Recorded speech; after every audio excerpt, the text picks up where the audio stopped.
Class 7-এ পড়ি, আম্মা সাংবাদিক ছিল। তো আমি প্রায় টিফিন পালায় যেতাম, ঠিক আছে। কেউ বলতো না কিছু, স্যারেরাও কিছু বলতো না, কারণ পরের দিন ঠিকই পড়া পারতাম।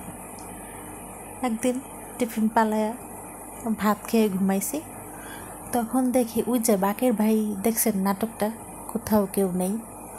তো ওইখানে যে খুনি লোকটা, সে বসে রয়েছে, বুঝছেন, ড্রয়িং রুমে। তো আমি তো সুন্দর ঘুমের থেকে উঠা চিৎকার দেওয়া শুরু করছি, এই খুনি ধরছি, খুনি ধরছি, বাকের ভাইয়ের ফাঁসি আটকাও।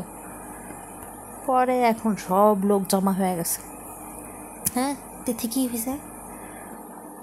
আরে আমি তো খুনি ধরে ফেলাইছি, বাকের ভাইয়ের ফাঁসি আটকাও।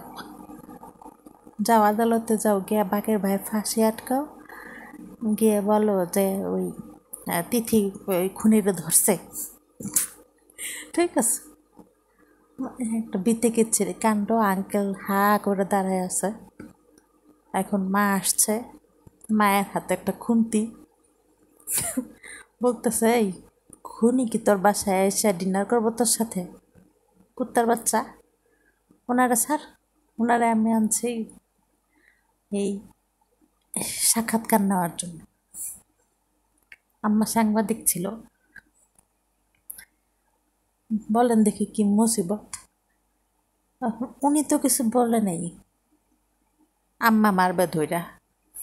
পরে আমাকে ধরে নিয়ে গেছে পাশের এক আন্টি, যে থাক মাইরেন না, ওরে আমি উদ্ধার করে নিয়ে যাই।